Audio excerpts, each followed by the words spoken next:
This particular seminar that we're going to hold, we're holding rather, is related with establishing fundamental understanding of Buddhist way towards practicing meditation.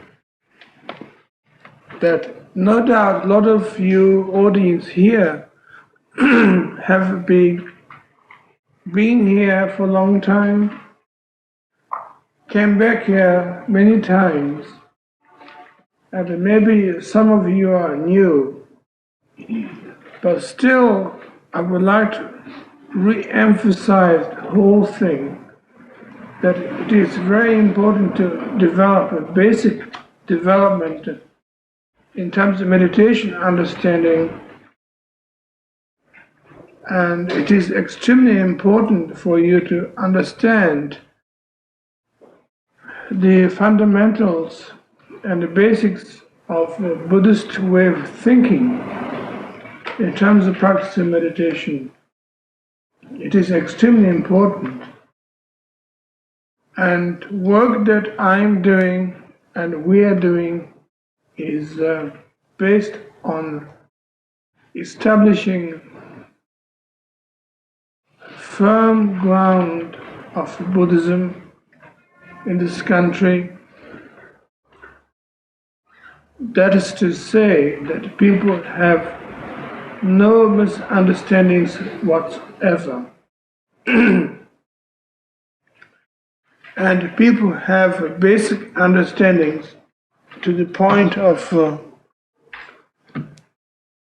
meditation practices, the attitude towards enlightenment. And as it has developed traditionally, that what we have developed in Tibet, in my country, and the rest of the Buddhist country in the medieval times, is that there is always three-yana process, that you begin with the Hinayana discipline and you develop, open yourself towards the Mahayana level, then finally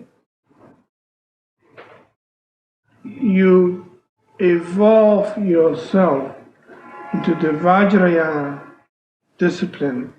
So the work that we are doing is threefold yana process. And I want you to understand the process.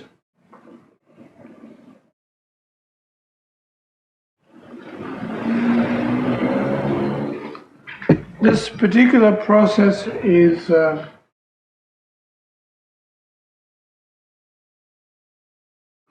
very basic, very fundamental. Before we begin on any path, or even those who have already trod on the path,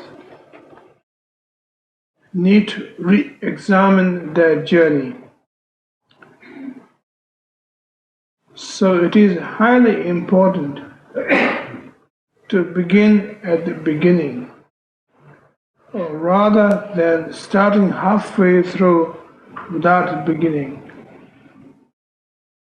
which will be building your castle on ice block, or creating your apartment in an aeroplane.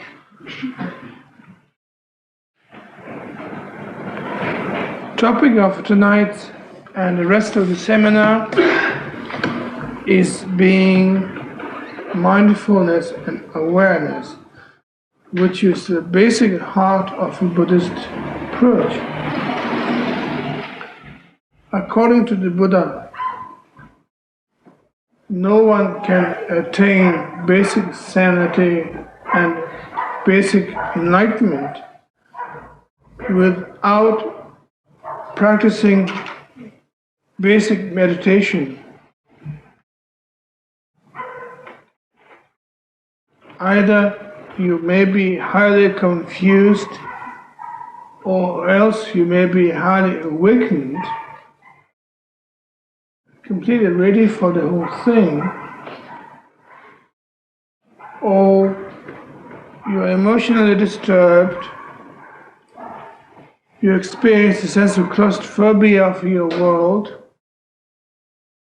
you are inspired by a work of art that you have done, and visual and audio experience of work of art.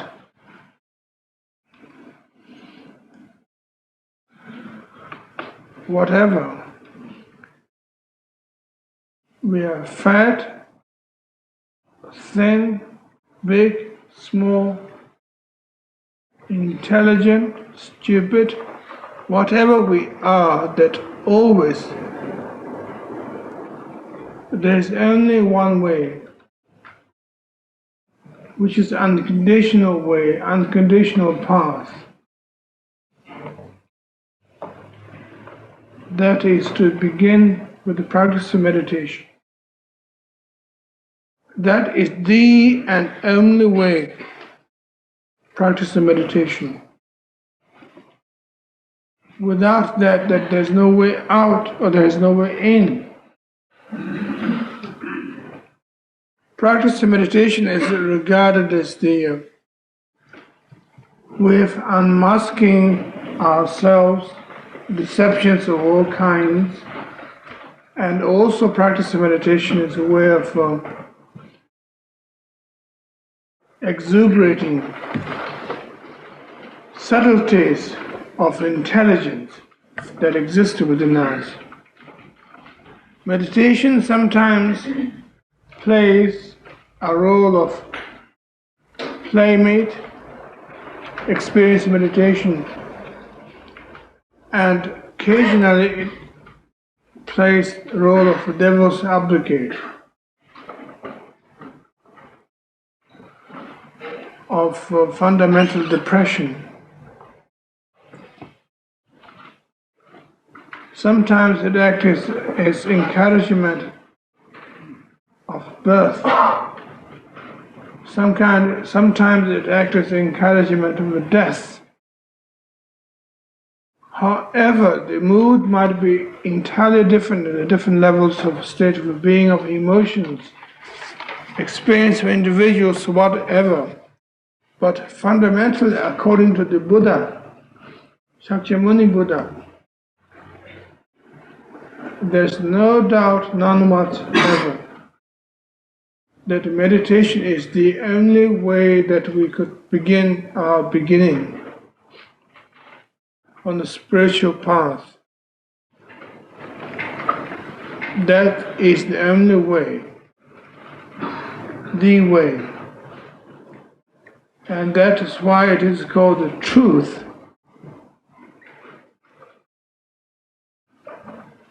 Meditation is a way of realizing fundamental truth, basic truth,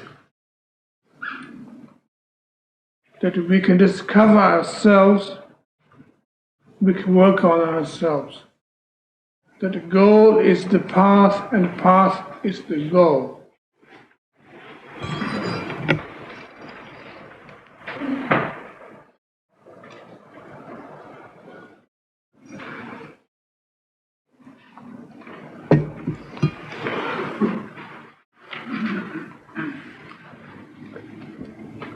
There is no other way of attaining basic sanity other than the practice of meditation. Absolutely not. There are evidence of that. The lineage after lineage, from the time 2,500 years ago up to the present lineage, that the people have gained liberation through this practice of meditation, which is evident. It is no longer myth, it's reality. Actually, it did exist, it does exist. It did work, it did happen, it does work, it does happen. Without that practice of meditation, that there's no way out or no way in. Now, let us discuss the term meditation at this point. When we talk about a practice of meditation,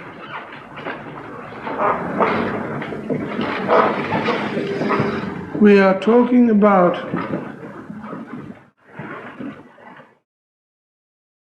way of being. And unfortunately, the term meditation is not quite adequate translation of dhyana, samadhi, that whenever we talk about a meditation as noun, which automatically invites a question,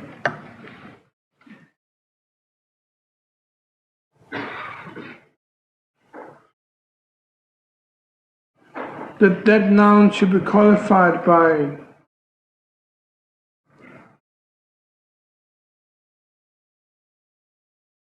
something else. If you're practicing meditation, what are you meditating upon? What are you meditating in? That is the common question that we always come up.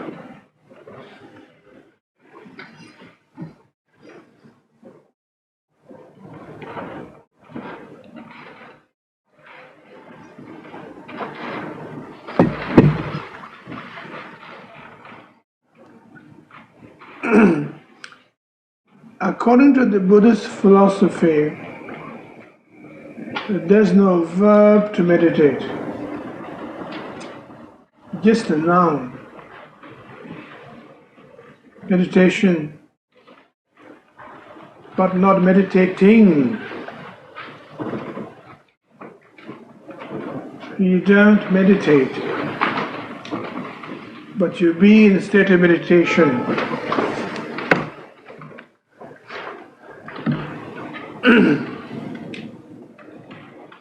Which you might find it very hard to swallow this contradiction.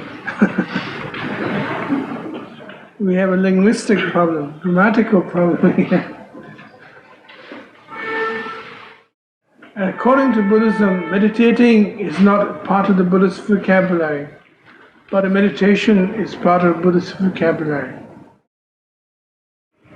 Meditation is a noun that defines that you are being in a state of meditation already, but meditating gives idea of activity that's taking place all the time, that you're meditating upon that, you're concentrating your candlelight flickering, watching an incense stick burning, listening to your pulse, heartbeat, and listening to the inner tunes of your mantric utterance that goes in your head, whatever. According to the Buddha Dharma, that meditation is simple factor, that actually you don't meditate, you just be in the meditation, which is a dhyana, is noun rather than a verb. In being in a state of dhyana is to be in, rather than to dhyana in.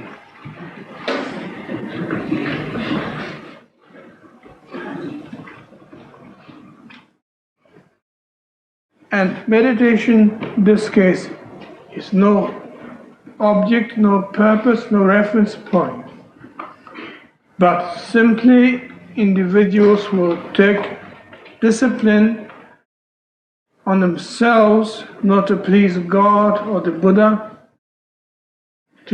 or your teacher or yourself, but just one sit. One holds oneself together, one sit, a certain amount of time. just one simply sit without aim, object, purpose, anything at all, none whatsoever. One just sits.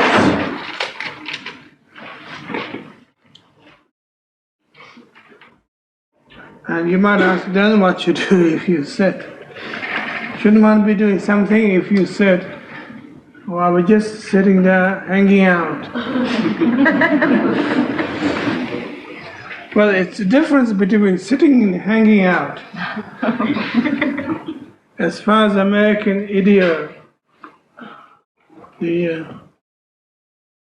is concerned, the term hanging out is grooving your scene.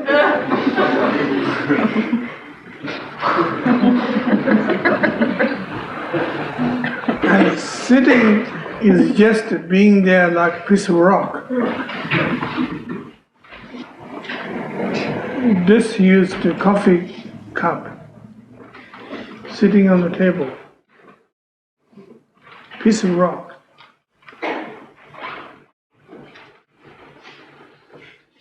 So meditation is no longer regarded as hanging out, but just sitting and being, simply.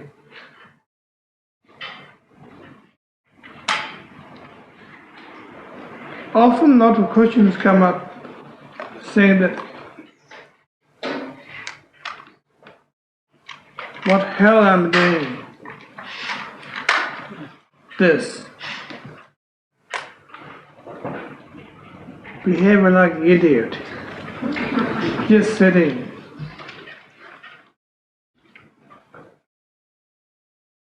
And people also experience a lot of resentment that I'd be told to sit like this.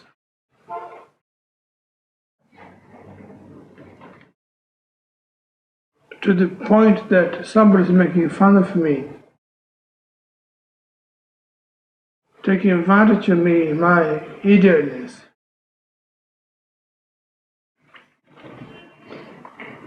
My dumbness, whatever. Somebody make me sit just like that. Just sit. Even not allowed to hang out. Just sit on your meditation cushion. That is extremely important, powerful message actually. If we learn to sit properly, thoroughly, fully, that is the best thing that we can do at this point.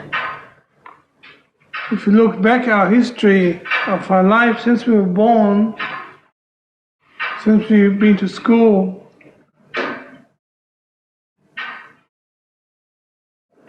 we never sat. We never sat. We might hang out occasionally here and there, out of boredom,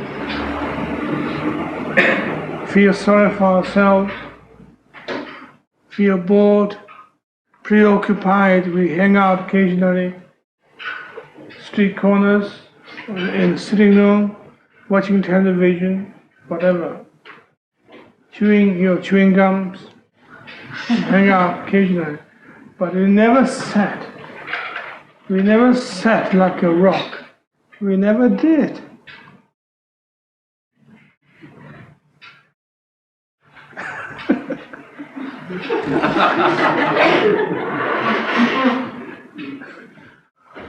How about that?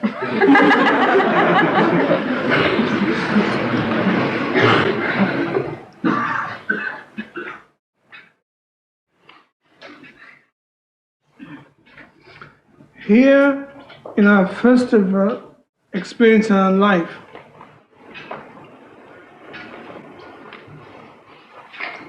we begin to sit.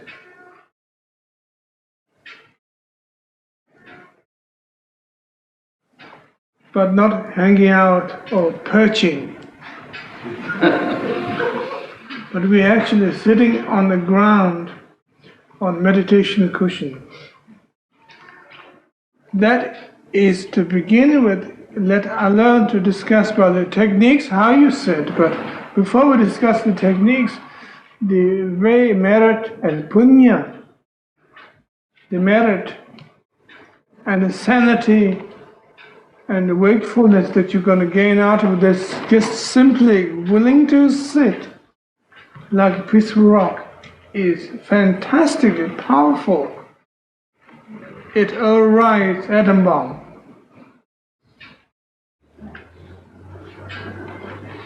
Extraordinarily powerful that we actually decide to sit, not hang out or perch, but just sit on the meditation cushion. Such brave attitude, such wonderful commitment is magnificent. Very sane, extraordinarily sane. We usually don't sit on the ground. We usually sit on the chairs. And the closest time we usually sit still for 10 or 20 hours on the seat is when we are passengers or drivers in our car. But then at the same time we're entertained by the road, by the traveling, the speed that you think you are sitting, but still you are getting somewhere. You are still traveling, you're walking, you're speeding. And apart from that, we have never known we actually sit on the ground properly and thoroughly and fully like a rock, like sitting Buddha. We have never done that. That is extraordinary experience. That is a very important point. That's what we actually miss in this world, that we sit for purpose. If you sit in a car, how long is this going to take me to get to my destination? Then I could rush.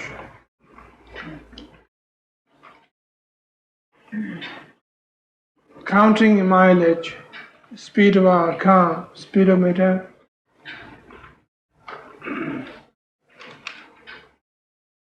That we sit for a purpose.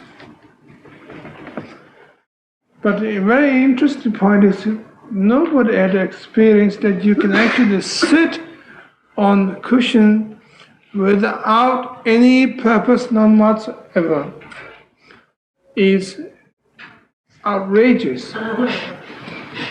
That nobody would actually ever do that. Because then you think it's something, you can't even think about it, it's unthinkable, it's terrible, that you're wasting your time. Now, there's the point, wasting your time. Maybe that's a good one to waste your time. Leave rest for the time. Let it be wasted.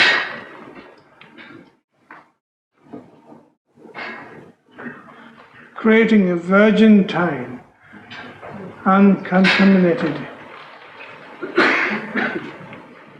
The time that hasn't been hustled by aggression, passion, and speed. Let us create a pure time and sit and create pure time. It is a very important thing in those terms. It might sound to you very crazy and impractical.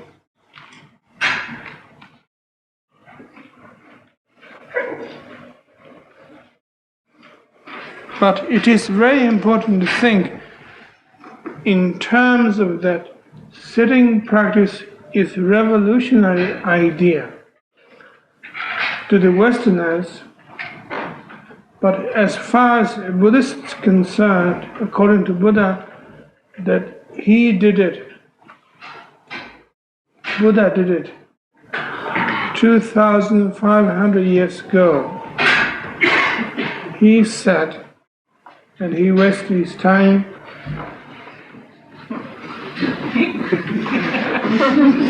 And he transmits that knowledge to us, that it is the best thing you can do to yourself is to waste your time by sitting.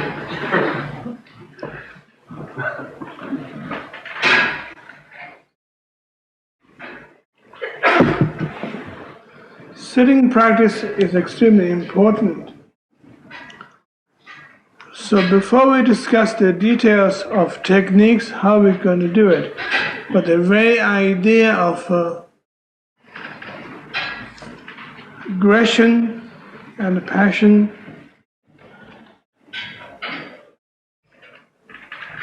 could be tamed by sitting practice. Just sit like a piece of rock. It's a very important point.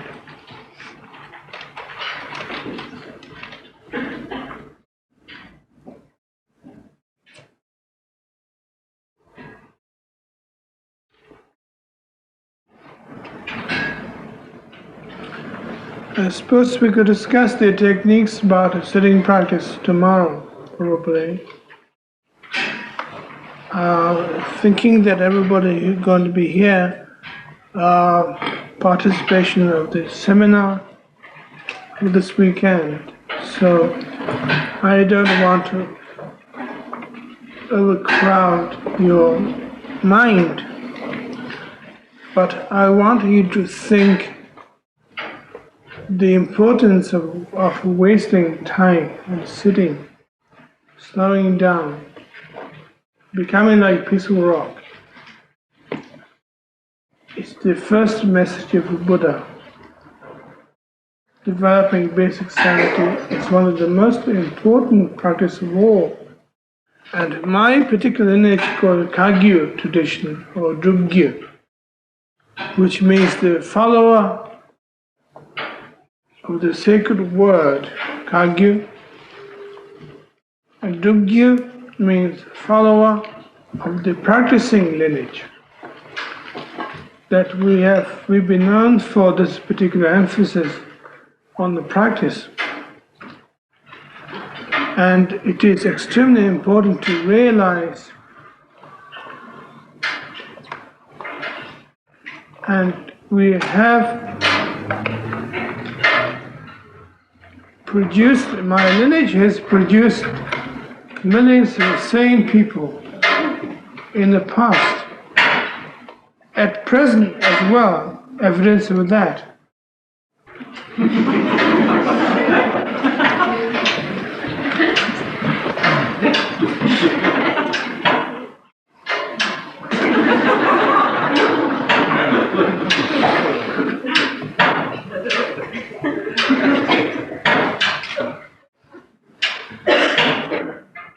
Sitting practice is the basic point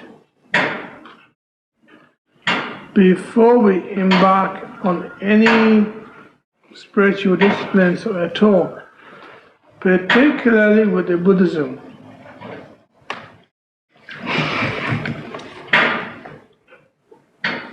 The teachings of Buddha is presented in threefold ways. In the Hinayana level alone, it's the discipline, meditation, and intellect.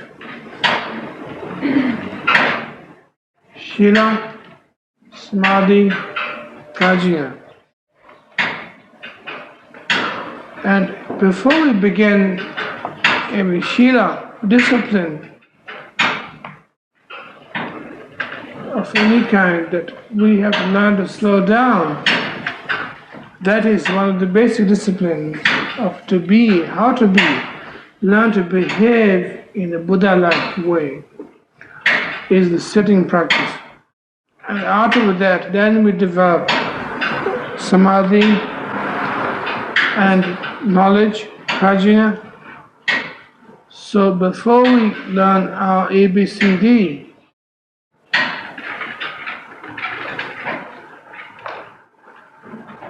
before I learn how to spell words, we have learned how to read our ABCD.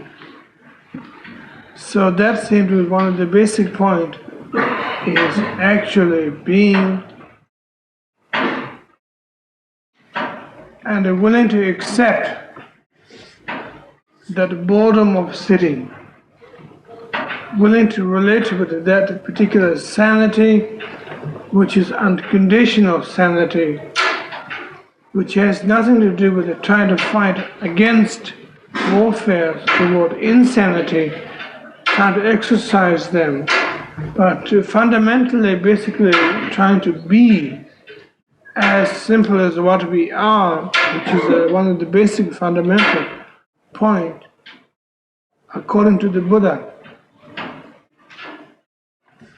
So if anybody would like to ask any questions, you're welcome. I'm glad to answer them. Can you say something about merit? The merit is the basic question in which that we are producing a sense of richness and a sense of reward, which can only develop by not creating further complications in our confusion. Just sit and do nothing is the best merit of all. Is sitting and doing nothing an expression of having given up hope, or has that come around yet? Not quite yet. Hope is connected with the practice, dealing with the techniques. Hopelessness. Could you say what might be the difference between the kind of complexity of Kind of what? kind of complexity, the complicated structure of neurosis, and what maybe could be called the simple richness of sanity? Well, the complexity is also very simple because they are so complex and it becomes very simple. I don't see any problems with that particularly. You look up the sky and you see the stars of thousands of millions of them. They seem to be very complicated, very difficult to name them and find out what they are. But still it's a simple sky.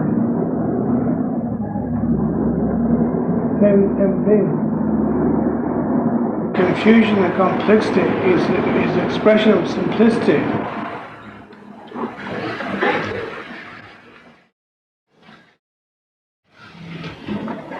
Rinpoche, that makes it seem that there's a separation between ourselves, people who are following you or involved in spiritualism. What is it that makes it seem that there's a separation between us and our friends who aren't?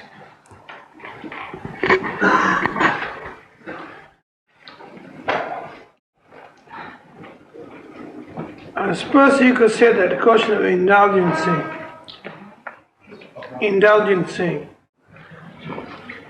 that if you would like to indulge in the spiritual pleasure, or actually you want to work with the spirituality rather than indulge, that makes the differences. Whether spirituality is a working situation or entertainment, that you could invite a group of tourists from middle of Africa, and you could ask them in the middle of American household, and you could ask them and experience American household wives' life, to wash up dishes, work with the washing machine,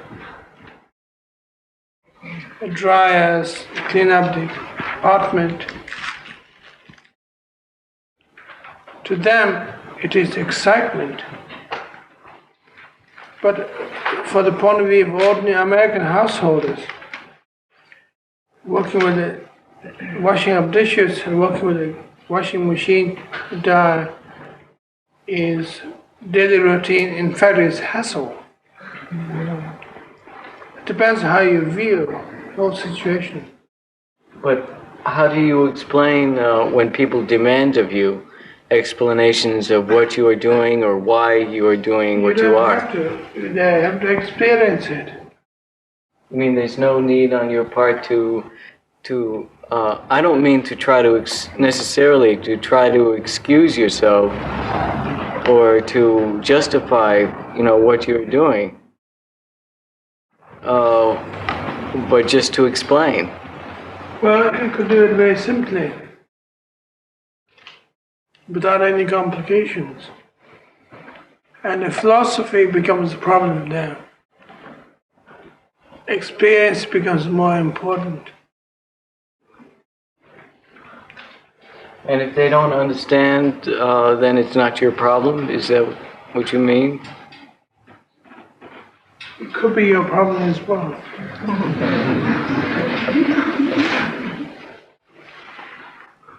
How? You have handled unskillfully. To begin with yourself.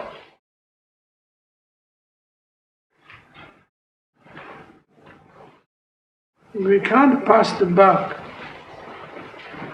in any case. That's not permitted in the Bodhisattva path.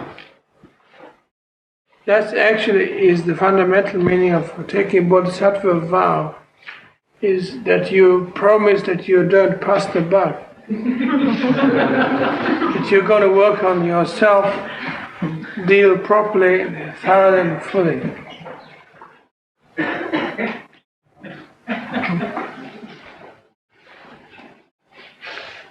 Along those lines, when you're with people who talk a lot, you mentioned last night about a lot of words, and you get caught up in those words. What's a good way of handling that? Because if you just refuse to get caught up in all those words, it seems unfriendly. And it can really be unfriendly. And if you do get caught up in those words, you lose your own ground. So what would be a good way of handling that?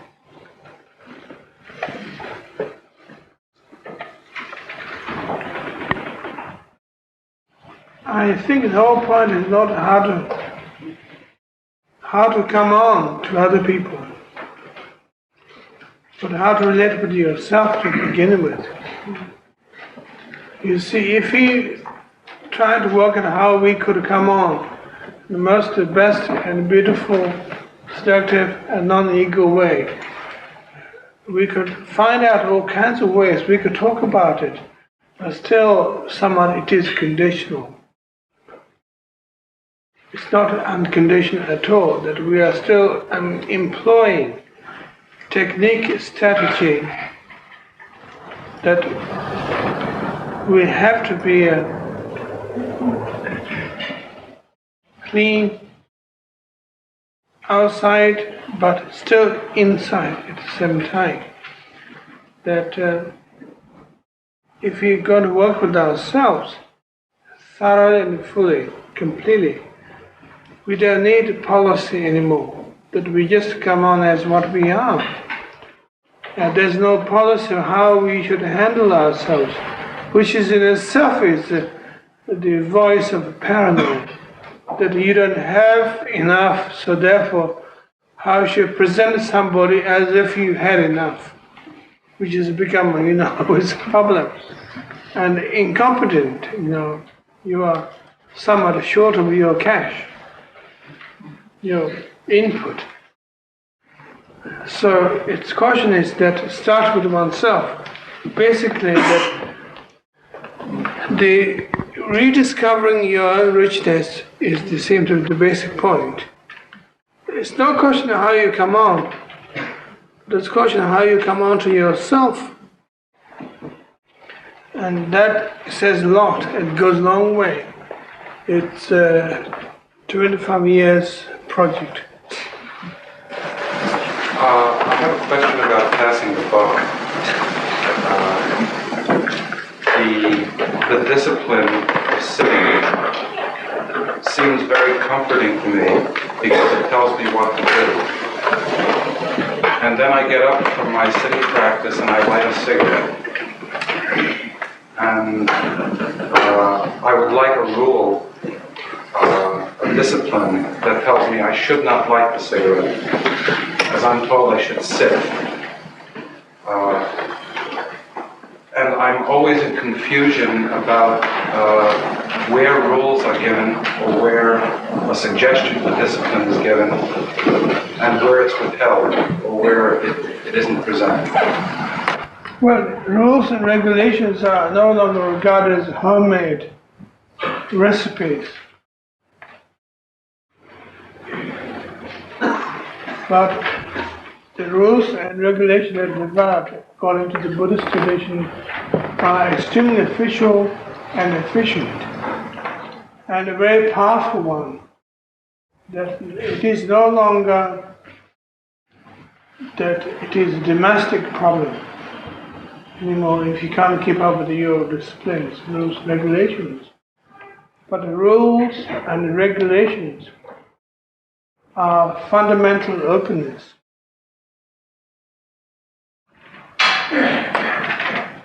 That if you feel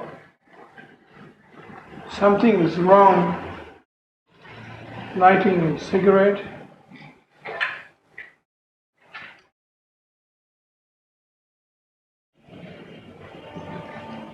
that regard as your problem.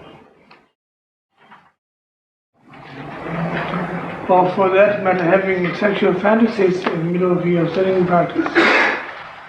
Or having rational fantasies, how to punch the nose of your enemy, your problems. I mean, all kinds of things happen. But those are no longer regarded as a problem, but they are regarded as promise, in fact.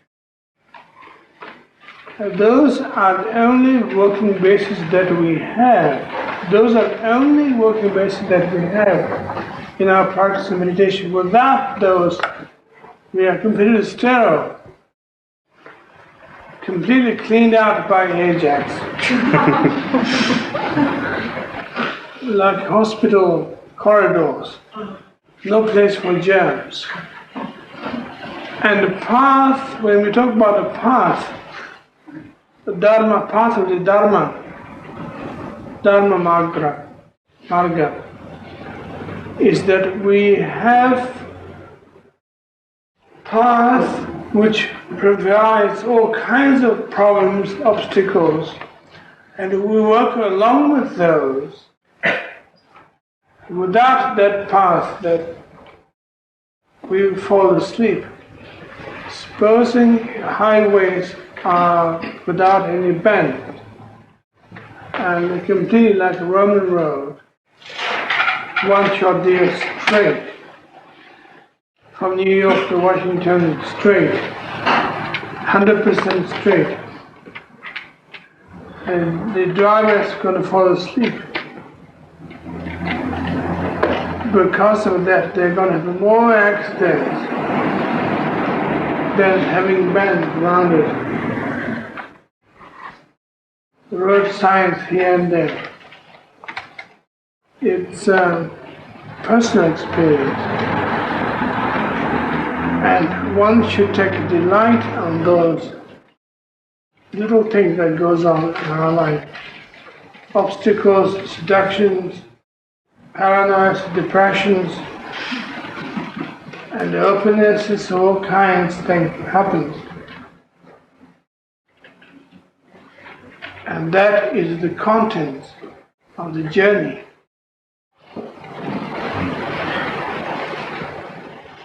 Which is extremely powerful and important. Without those problems that we cannot tread on the path.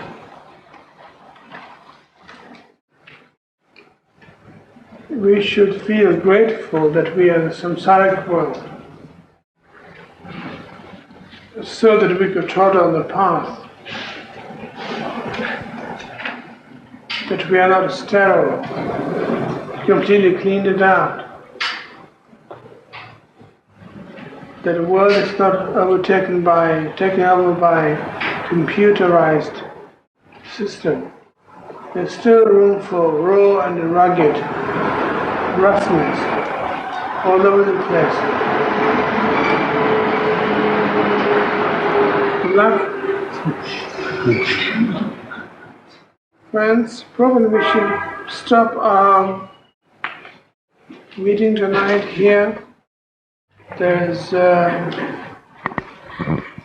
further activities happening tonight, so that those who are taking part in the next session could go home and could have a good rest, come back tomorrow. Thank you.